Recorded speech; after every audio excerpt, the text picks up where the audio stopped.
Hi and welcome to Cheekyricho Cooking's sticky deck pudding cooked in a little slow cooker. It takes 3 hours to cook it, but it's really easy, really delicious, and I think you'll be pretty impressed. The ingredients are in the recipe box below. There aren't too many of them. We will show you how to make a delicious caramel sauce for it later. So let's get started. We have got our dates here and we have just cut them into 3 or 4 pieces and made sure there were no seeds in them. We're going to add our bicarb soda to our dates and our mixed spice. To that we are going to add our boiling water, give it a bit of a stir and let it wait for 20 minutes until those dates absorb that water and they get quite syrupy and soft. So in a heat-proof bowl, just tip in our boiling water and leave that to sit for 20 minutes or so. Okay, to a stand mixer we're going to just add our room temperature butter, our coconut sugar, and just whip that until it's nice and light and creamy. Low speed to start with. Now we're just going to add our oil. Scrape down the sides and your mixture should look like this. It's starting to amalgamate with the butter and the coconut sugar, which is historically really quite greeny. You see that? We're going to add our eggs a little bit at a time and mix them well after each addition. Okay, and just whiz that up a bit. And this is what you should have. It's really quite syrupy now. We're going to add all of our dates here that are still quite warm and quite syrupy and pulpy. Can you see that? They're all sort of smashing up. So they go in all at once. Mix that around as well. And then we're going to just fold in our flour.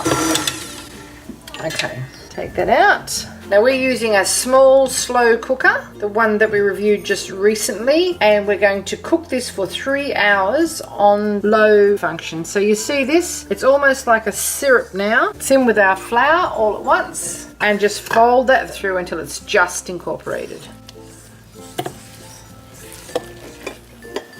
Okay, we've just greased our little tiny slow cooker there.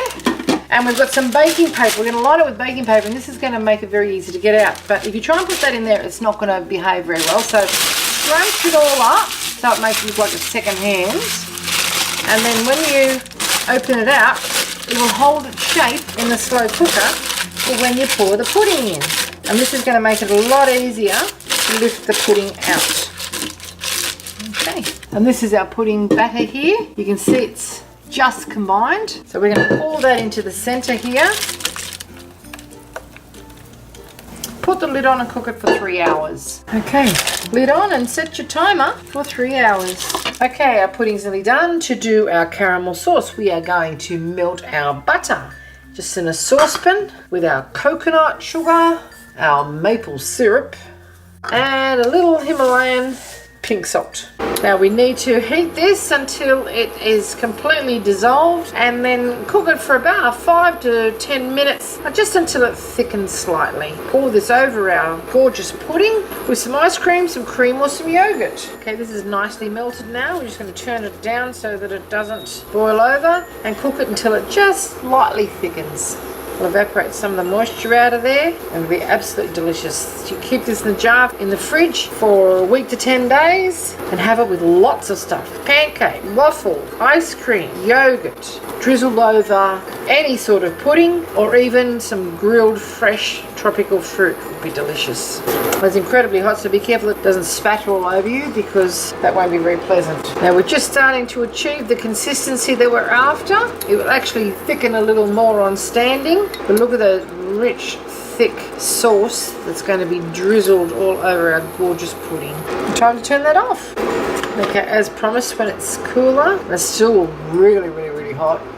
You just see that pouring off that spatula. Okay, pudding's still cooking. It's quite risen. It's actually quite firm around the edges and a little bit sticky on the top. We're going to give it another half an hour or so. Okay, sauce is still piping hot and look how lovely and thick that is. You can write your name in it. Okay, that's hot. This is even hotter and it's done. It's soft all around the edges. Because it's risen higher than the paper lining, I was lucky that I actually greased the sides of the container because that will now just lift out. So you just pick it up by the paper and pop it out, just like so. Okay, now we've just got an oval shaped plate because we have an oval shaped pudding. If you've got a round shaped pudding, get yourself a round shaped plate. Now we're just going to lift that out.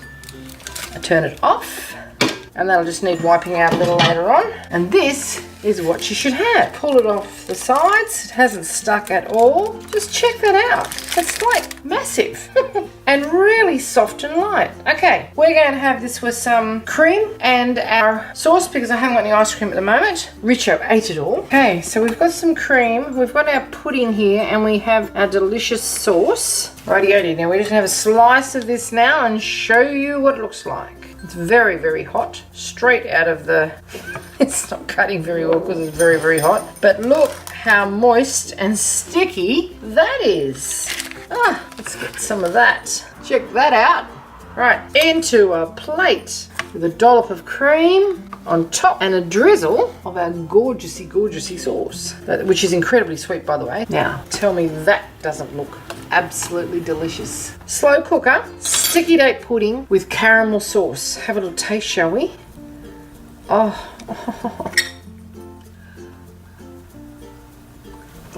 It's soft, light, sweet, sticky, comfort food. Thanks for watching.